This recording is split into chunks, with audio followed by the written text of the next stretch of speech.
Hey, first grade. So today's story is called The Shot Heard Around the World.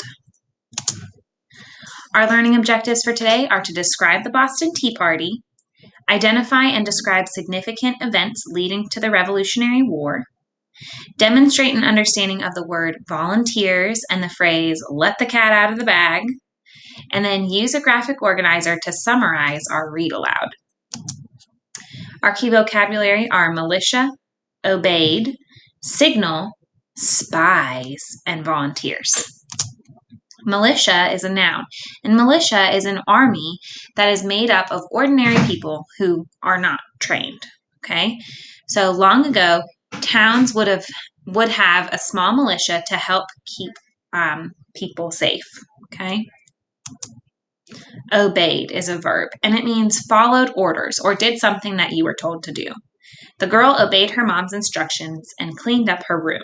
This puppy is obeying instructions by leaving this ball on his head.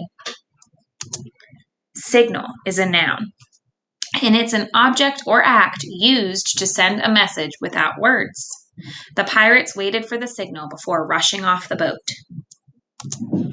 Spies. Spies are people who secretly keep watch on other people to find out what's happening. The spies hid behind a bush to find out who went in and out of the building. Volunteers. Volunteers are people who do something without being paid or being told to do it. There were many volunteers who helped at the school fair last weekend. All right, so let's recap what we've already learned, okay? What happened in our read aloud from yesterday? Well, the British put taxes on the goods that the colonists were receiving, right? So they started taxing stamps and paper, and then they started taxing tea, right? So he was putting those, the king and British Parliament started putting taxes on all of the stuff that they were taxed or that they were buying, okay? Do you remember why the king did that? He did it because he was trying to make money, right? They were trying to make money because taxes is extra money. Taxes is extra money that you have to pay for something, and that extra money goes to the government so that the government can spend it on things like schools and teachers and roads and policemen and firefighters, okay? Were the British colonists happy about being taxed? Were they happy about it? No. Do you remember why they were so unhappy about it?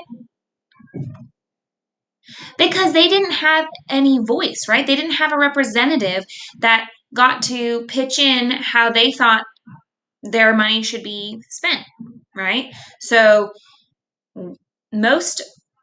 back in Europe and Britain, the people who were paying taxes in Britain, they had a representative to speak about what they thought the money should be spent on. But the colonists, they did not have a representative, and they thought that's not fair.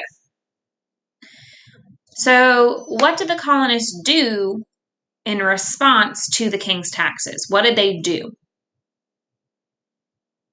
You remember what they did with the tea? They dumped it in the harbor. They said, fine, we won't send you back your tea without your taxes. We'll just dump your tea in the harbor. So they dumped it in the harbor. What did the king do then? He closed the ports. He said, fine, no more goods for you, right? What was the first Continental Congress? What was that? That was the first time that a representative or representatives came from each of the colonies, except for Georgia, and they got together to try and decide what they were going to do. Okay, they got together. They ended up writing a letter to the king. My lights went off. To the king, and they wanted a voice, right? They said, we would like to either make our own rules or to have a voice. Do you remember, what did we call the colonists who wanted to remain loyal to the king? What did we call them? Loyalists. It's in their name. Loyal to the king. Loyalists. Okay. And then what about the ones who wanted to rule themselves? They were the patriots. All right, remember, we got key vocabulary: militia, obeyed, signal, spies, and volunteers. I want you to listen carefully to find out what happened that led to the shot heard round the world.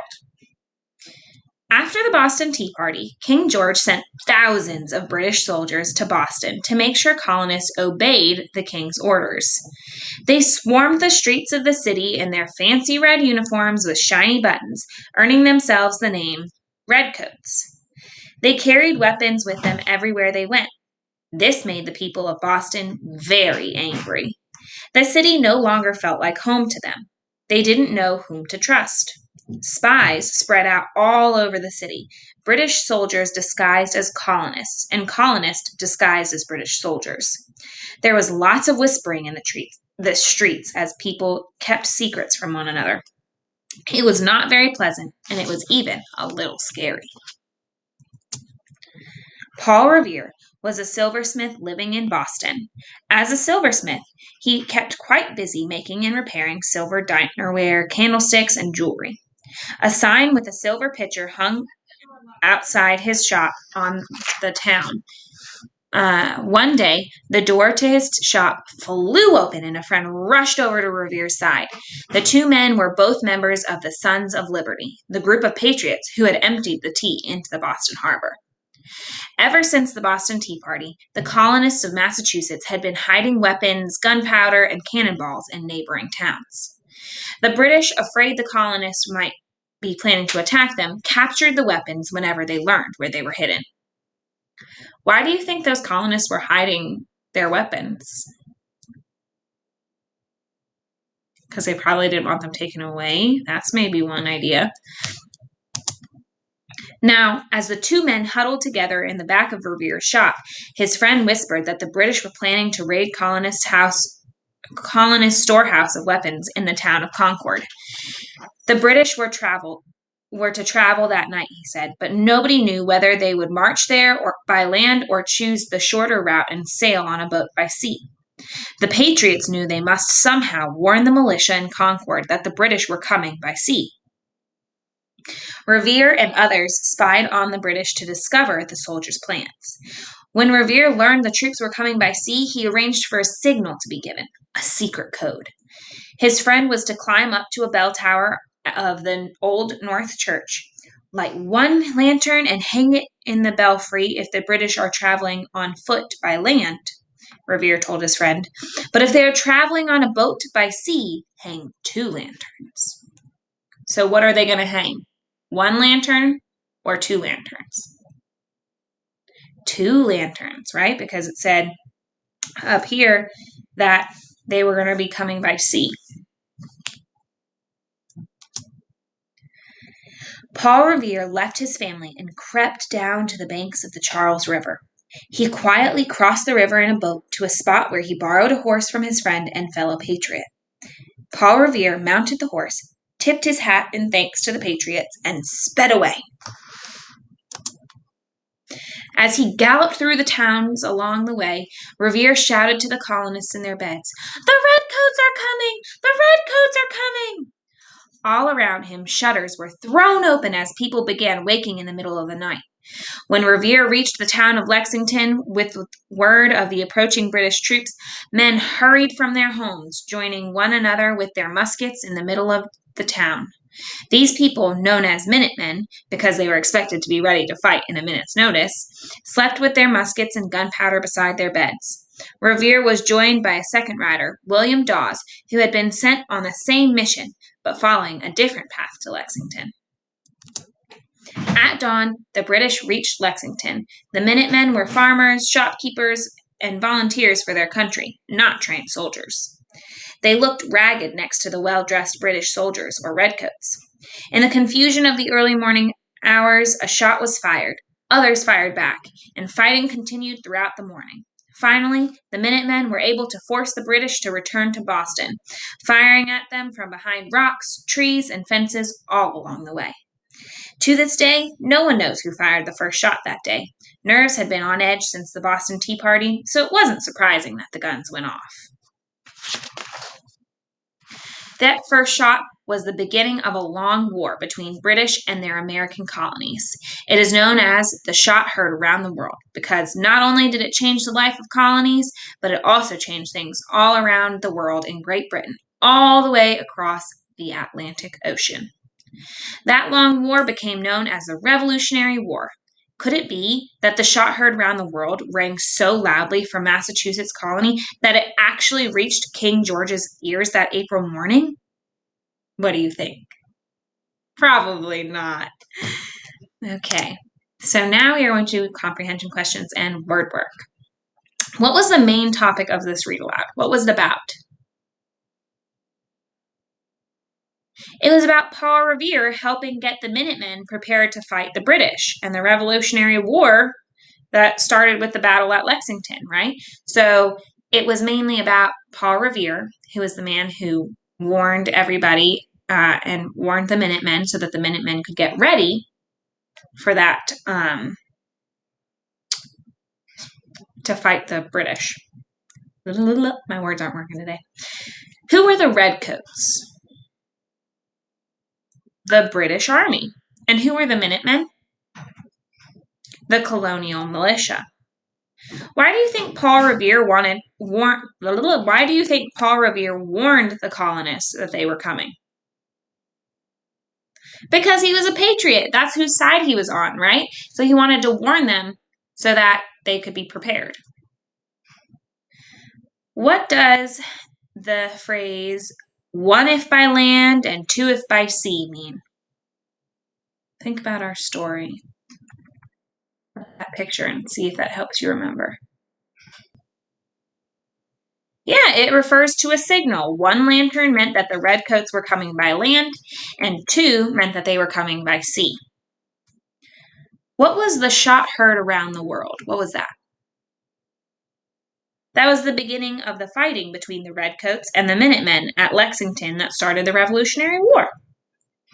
Do you think that there would have been a shot heard around the world if the Sons of Liberty had not been ready, if Paul Revere hadn't warned them?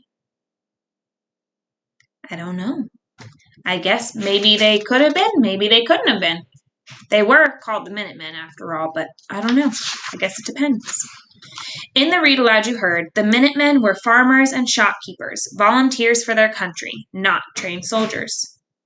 Say the word volunteers for me. Volunteers. Can you clap it out? Volunteers. How many syllables were in volunteers? 3. Volunteers are people who do something without being paid or being told to do something, okay? There are many volunteers at the fire station. I'm going to describe a situation. If it describes people helping out with being paid without being paid or being told to do so, you're going to say they are volunteers. If it does not, you will say they are not volunteers. Tony and John were paid $10 to rake the leaves in their neighbor's yard. They are not volunteers because they got paid, okay? Lisa and Pablo offered to pick up the litter on the playground. They are volunteers, right? They weren't told to do it and they weren't getting paid, so they're volunteers. The teacher was amazed that the 10 students asked if they could help clean up the art supplies. They are volunteers, right? The teacher did not have to ask them. The kids wanted to do it. Maria and Hannah were paid $5 to babysit their little brother.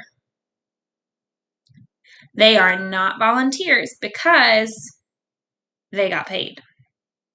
Jeff and Layla asked if they could take their grandparents' dog for a walk.